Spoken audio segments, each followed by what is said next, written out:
Bonjour à tous et bienvenue dans une nouvelle vidéo. Aujourd'hui je suis de retour avec mon bilan lecture du mois d'avril 2025.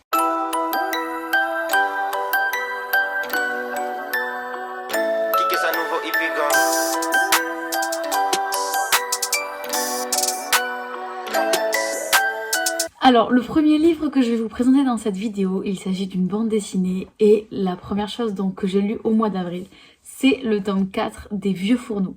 Je vous ai déjà présenté les 3 tomes précédents dans d'autres vidéos précédentes bilan lecture.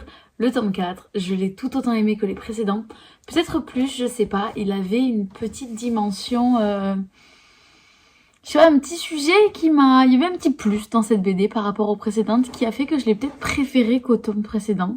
Dans tous les cas, vous savez ce que je vais vous dire. Je vais continuer la série jusqu'au bout et j'aime toujours autant ces BD. C'est vraiment des moments qui permettent d'un peu déconnecter, de penser à autre chose et de lire quelque chose sans se prendre la tête. Ensuite, j'ai terminé un roman, Les Bois de la Batandière de Françoise Bourdin. Le dernier livre de Françoise Bourdin que je vous ai présenté, j'avais émis une énorme réserve dessus. J'avais vraiment pas trouvé ça extraordinaire. J'avais mis beaucoup de temps à rentrer dans le bouquin. Et alors celui-là, ça n'a pas du tout été le cas. Je suis rentrée dedans vraiment très facilement. Et j'ai été assez prise par l'histoire.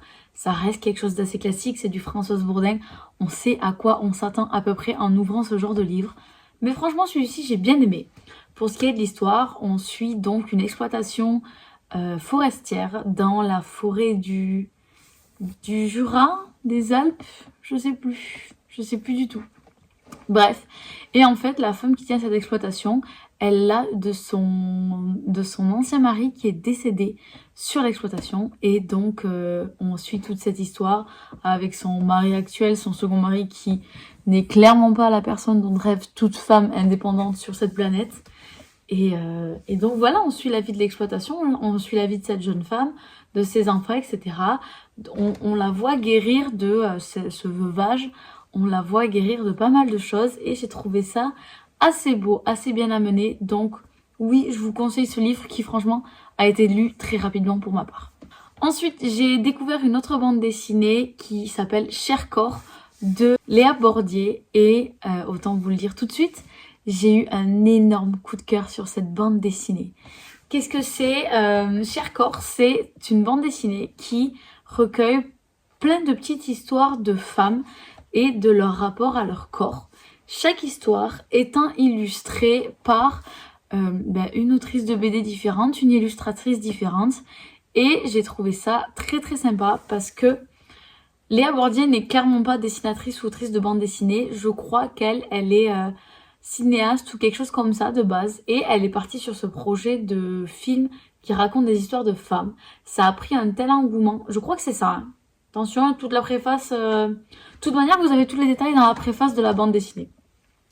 Et donc l'histoire a pris un tel engouement qu'elle a voulu en faire une bande dessinée, un recueil avec des histoires de femmes racontées par des femmes. Et ça marche à 100%. J'ai adoré parce qu'au-delà de toutes les histoires différentes qu'on découvre, certaines assez simples et d'autres beaucoup plus percutantes, beaucoup plus compliquées à lire et à appréhender, j'ai trouvé. Eh bien, on en apprend énormément et je trouve qu'aussi la diversité des dessins était quelque chose de très sympa à retrouver dans cette bande dessinée. Je pense que c'est le genre de bande dessinée qui peut aider beaucoup d'entre nous. Donc je vous le conseille à 1000%. Cher corps de Léa Bordier, c'est mon coup de cœur du mois d'avril. Ensuite, le premier livre audio que j'ai terminé en avril, c'est L'As de Pique de Morgane Moncombe, qui est donc la suite de L'As de cœur que je vous ai présenté dans la vidéo d'avant. Je sais plus si je vous ai dit que j'avais aimé ou pas L'As de cœur. Je crois que oui, mais je crois que ça avait été mon avis. Et L'As de pique, eh bien ça va être un peu la même chose, oui, mais on y retrouve beaucoup moins cet aspect sexuel qu'on avait dans le premier tome. Parce que tout simplement, on ne suit pas les mêmes personnages. Premier tome, on suivait un couple de personnages. Ah oui, je me rappelle ce que je vous avais dit. J'avais beaucoup de soucis avec tout l'aspect trahison et mensonge dans le premier tome. Et bien ça, j'ai préféré parce qu'on a beaucoup moins cet aspect-là. Je vous explique. Premier tome, on suit 2 personnages. Donc le couple, les mensonges, bref, tout ça, etc.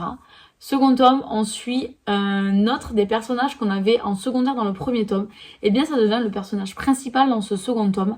Et donc on le suit lui, qui est en fait garde du corps et qui va devoir être le garde du corps d'une grande star qui est en fait une de ses meilleures amies d'enfance avec qui il a grandi, et cette femme est en fait amoureuse de lui. Et il va y avoir toute une histoire de jeu de séduction, de petits secrets, essayer de, comment dirais-je, d'enfouir ses sentiments, quelque chose comme ça. Et c'est vraiment là-dessus qu'est basé le livre, et j'ai trouvé ça assez bien amené, assez sympa. Donc j'ai préféré le tome 2 au tome 1 de cette duologie, mais c'est vraiment quelque chose assez...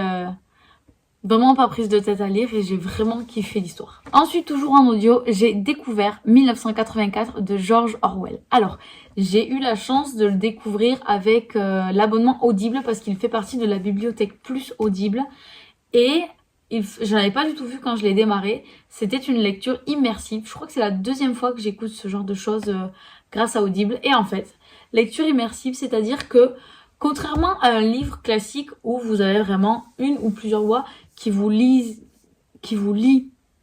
le livre comme s'il était ouvert devant vous, là, en lecture immersive, vous avez les bruitages, les bruits d'eau derrière, le vent, le machin, aussi, les intonations sont beaucoup plus poussées, on a les bruits de halètement de temps en temps, les rires, qu'il n'y a pas tout ça dans une lecture classique. Et j'ai trouvé ça assez sympa. J'ai découvert totalement cette histoire. On va pas rentrer dans le sujet de l'histoire parce que 1984, c'est un très grand classique et il y aurait beaucoup de choses à dire autour de ce livre et de ce qu'il représente. Je vais pas rentrer dans les détails, mais si vous ne l'avez pas lu, foncez, allez le lire. Il faut que chaque personne ait lu ce livre au moins une fois dans sa vie. Bref, pour ce qui est de la lecture immersive, je vais plutôt vous donner mon avis là-dessus. J'ai franchement bien aimé. Ça aide à rentrer dans le bouquin, à vraiment... c'est vraiment immersif en fait, comme son nom l'indique. Et j'ai trouvé ça plutôt sympa. Je peut-être pas le faire pour chaque lecture audio que j'écoute, parce que la lecture classique, de toute façon, c'est pas possible, dans tous les cas. Mais c'était tellement immersif qu'à certains moments, j'étais en mode... Pour vous dire un peu, pour donner une idée, la phobie du personnage principal est la même que la mienne. Donc quand il a affaire à cette phobie, j'étais pas bien. Parce que j'avais l'impression que c'était moi qui avais affaire à ma phobie. Oh là là. Terrible. Terrible. Bref, j'ai adoré et détesté en même temps. Je vous le recommande fortement. Si vous avez la chance en plus de l'écouter avec la lecture immersive, foncez. Ensuite, on part sur du manga et j'ai enfin lu L'Atelier des Sorciers tome 13. Je l'avais acheté à sa sortie il y a quelques mois, il était resté dans mon étagère et j'avais jamais vraiment pris le temps de le lire. Donc c'est maintenant chose faite et on continue cette épopée, on va dire, des sorciers dans le monde des sorciers. Et là, franchement, dans ce tome, j'ai vraiment bien aimé parce qu'il y a toute une histoire d'entraide, de réalisation de certaines choses par rapport à certains personnages. Je ne veux pas rentrer dans les détails pour ceux qui n'ont pas lu les 12 tomes précédents. Mais franchement, j'ai bien aimé. Je trouve que les sujets abordés sont de plus en plus précis, importants. Je sais pas trop comment les définir.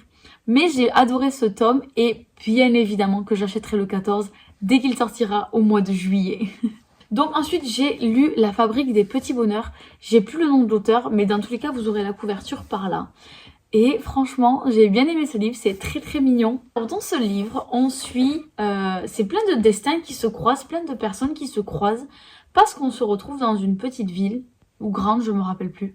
Je lis trop de choses, je me mélange un peu tous les détails. Bref, on se retrouve dans une ville. Une employée de mairie qui rêve de devenir écrivaine va se retrouver en train d'animer un atelier d'écriture au sein de la ville et on va avoir donc le destin de cette femme qui anime cet atelier d'écriture, mais aussi tous les destins croisés des 4-5 personnes qui vont venir à cet atelier et qui vont nouer des liens vraiment assez inattendus, on va dire, puisque toutes ces personnes ont des choses très différentes à raconter, ont vécu des choses très différentes, et c'est ce melting pot de gens, d'ambition, de milieux, etc. qui donne un renouveau à cette ville. Je vous raconte pas tout parce qu'il y a tellement de choses à raconter là aussi, mais j'ai trouvé ça très rafraîchissant. J'ai beaucoup souri derrière ces pages. j'ai adoré. J'ai franchement adoré et ça m'a fait du bien de lire quelque chose de cet acabit. Ça faisait pas mal de temps que ça m'était pas arrivé. Donc je vous conseille grandement ce livre si vous ne le connaissez pas. Ensuite, j'ai découvert le tome 1 de la Love Company. Je sais pas quoi dire là-dessus. Je crois qu'il y a plusieurs tomes, je me demande si c'est pas 6. J'ai longtemps hésité à la lecture du premier, à laisser les autres ou non dans ma pile à lire. Voilà, ça donne déjà un avant-goût de ce que j'en ai pensé. Mais je vais les laisser parce que ça se lit extrêmement facilement. J'ai pas l'impression que ce soit un roman. J'ai l'impression que c'était une nouvelle. Je crois qu'il y avait moins de 100 pages, donc je pense qu'on peut dire que c'est une nouvelle. Et en fait, si j'ai tout compris, tous les tomes tournent autour d'une histoire d'amour avec un pompier. Voilà. Mais en fait, mis à part ça, c'est pas que ce soit extrêmement gênant à lire. Encore ça va, j'ai lu des choses beaucoup plus gênantes que ça. Mais c'est hyper rapide, genre tout le long de la lecture, je levais les yeux au ciel. Genre, bam, il se rencontre, bam, elle lui donne son numéro, bam, elle le retrouve sur les réseaux sociaux, bam, ils prennent rendez-vous, fin du rendez-vous, il l'embrasse. Ça n'arrive jamais dans la vraie vie, mais jamais. Je vais lire les autres, je lirai le 2, un jour ou l'autre. Je vous donnerai mon avis et je vous dirai si oui ou non j'ai gardé les tomes suivants dans ma pile à lire. On va passer au livre suivant. Et alors là, les amis, extrême fierté de cette personne. J'ai terminé mon tout premier livre en anglais que j'ai acheté en Écosse. J'ai terminé The Pumpkin Spice Café de Laurie Gilmore. Ça m'aura pris quelques mois, mais je lis à raison de 20 à 50 pages par semaine. Donc je trouve qu'on n'est pas trop mal et j'ai tout compris. J'ai le dictionnaire pas loin pour quelques mots si jamais j'en ai besoin. Mais franchement, de moins en moins, et je suis assez fière de moi, j'ai compris vraiment toute l'histoire, où il voulait nous mener, etc. Et j'ai adoré ce livre. Et c'est le premier tome d'une série de... Je crois qu'il y en a 4 ou 5, parce que je crois que Laurie Gilmore continue d'en écrire. Je suis actuellement dans le second, et j'adore, franchement, The Pumpkin Spice Café. Je crois qu'il est sorti en français à l'heure où je vous parle. C'est vraiment une lecture très très cosy, très très mignonne.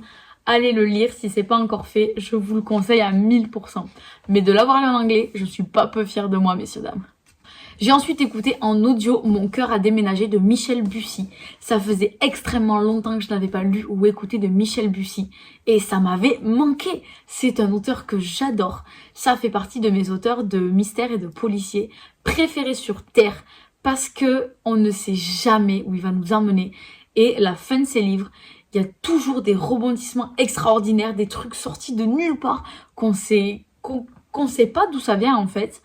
Et c'est ça que j'aime, c'est parce que je n'arrive pas à savoir quelle va être la solution au problème dès le début. Parce que je m'ennuie très facilement dans les livres où j'ai déjà trouvé ce qui va se passer. Et là, tout au long du bouquin, j'étais en mode, c'est lui, oh, non, c'est elle, non, ça peut pas être elle, elle était là et tout. Bref, je kiffe. Concernant cette histoire, Mon cœur a déménagé. Ça se passe dans le milieu du social, de l'aide à l'enfance. Une jeune fille de 6 ans, je crois, perd sa maman au début du livre et son père est envoyé en prison pour homicide. Et on va la suivre donc dans sa vie au foyer. C'est raconté par cette fille. Et ça, j'ai trouvé ça extraordinaire. Que ce soit le point de vue de la jeune fille et en termes de lecture audio, qu'ils aient changé la voix de la personne qui lit en fonction des âges où est cette fille. J'ai trouvé ça terrible, c'était génial. Donc l'histoire, on suit cette jeune fille donc en maison d'accueil. Oui, c'est ça. Et elle sait que c'est pas son père qui a tué sa mère. Et toute sa vie, elle va mener l'enquête pour savoir qui est responsable de la mort de sa mère. Et c'est assez tordu d'un côté, mais c'est génialissime. Franchement, il est top. Allez-y, foncez. Bussy, de toute manière, je n'ai jamais... Si, une fois j'ai été déçue par un Bussy. Mais mis à part celui-là, j'ai adoré tous les Bussy que j'ai lus jusqu'à aujourd'hui. Ensuite, encore une autrice que j'aime particulièrement et qui ne me déçoit pour l'instant jamais. J'ai lu La Datcha de Agnès Martin-Lugan. Et là aussi, c'est un livre que j'ai absolument adoré. La Datcha, qu'est-ce que c'est?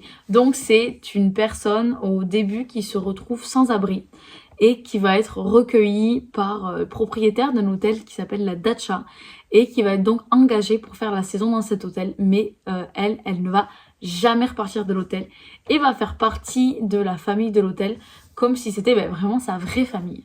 Et donc on suit cette histoire-là dans cet hôtel. Et un beau jour, les propriétaires de l'hôtel ne sont plus là. Donc elle se retrouve à tout gérer comme elle l'a toujours fait. Mais est-ce qu'elle va garder l'hôtel? Est-ce qu'elle va devoir partir? Parce qu'elle a construit toute sa vie là-bas, elle a des enfants, etc. Et qu'est-ce qui va se passer en fait? Et j'ai vraiment adoré ce livre parce qu'on est en immersion dans la vie de cet hôtel. Qui, honnêtement, je pense que c'est le genre d'hôtel dans lequel on a tous rêvé de séjourner un jour ou l'autre. Enfin, en tout cas, moi, celui-là, il m'a donné envie. S'il existe dans la vraie vie, je veux y aller. Et en dehors de ça, on a aussi toute l'évolution du personnage principal parce qu'elle va devoir être confrontée à pas mal de choses et on va la voir évoluer et j'ai trouvé ça assez sympa, assez beau. Et c'est le genre de choses qu'on a très souvent dans les livres de Agnès Martin-Lugan, le ou la personnage principal qui va évoluer tout au long du livre, qui va se rendre compte de beaucoup de choses. Et je trouve ça très très beau parce que ça nous donne pas mal de leçons de vie et je trouve qu'on en tire des belles choses pour s'inspirer pour nous-mêmes, nos vies. Enfin moi en tout cas, c'est ce qui m'arrive avec les livres de Agnès Martin-Lugan.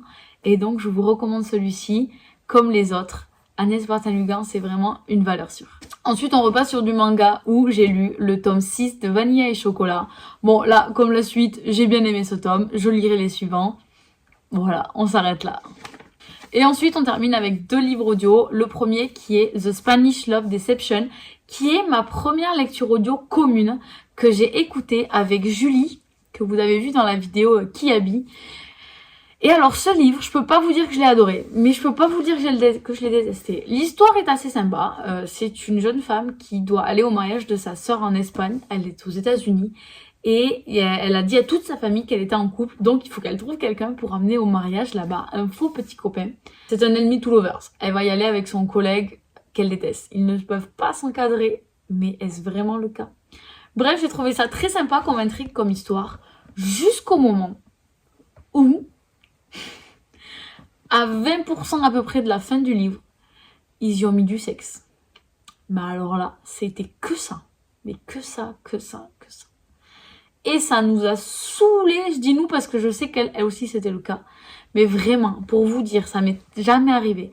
À un moment, j'ai hésité à avancer en audio toutes les scènes de sexe, tellement c'était trop. Mis à part ça, j'ai vraiment bien aimé le livre et s'il n'y avait pas eu ce trop de scènes de sexe vers la fin, je pense que j'aurais mis une très très bonne note, mais là je peux pas parce que ça m'a sacrément refroidi sur toute l'histoire. Mais l'idée était très bonne, c'est juste ça qui a tout pété, qui a tout cassé. Pour moi, ça n'a pas marché. Et enfin, le dernier livre du mois, je l'ai DNF, donc Did Not Finish, je ne l'ai pas terminé. C'est un audio qui s'appelle Le Maître des Élixirs de Sam Fahrenbach, je dirais. J'ai écouté 1h30 du bouquin sur une dizaine d'heures, si je dis pas de conneries. Je crois 10% du livre j'ai écouté. C'est un young adulte, oui, je le savais, mais franchement, je suis absolument pas rentrée dans le bouquin. Je suis persuadée que beaucoup de personnes aimeront ou adoreront ce livre, mais moi, je suis absolument pas rentrée dedans. Donc, je dis, ça sert à rien que je continue de l'écouter. J'ai beaucoup d'autres livres audio en attente à écouter. Donc, j'arrive de plus en plus à lâcher les bouquins quand ils me plaisent pas. Et ça a été le cas avec celui-ci. Donc, c'est pas dramatique. Je suis partie sur autre chose que j'aime beaucoup actuellement. Et voilà. Rien de plus à vous dire. Je m'arrête ici. Je vous dis à très vite pour une prochaine vidéo et à dans un mois pour un autre bilan lecture. Ciao.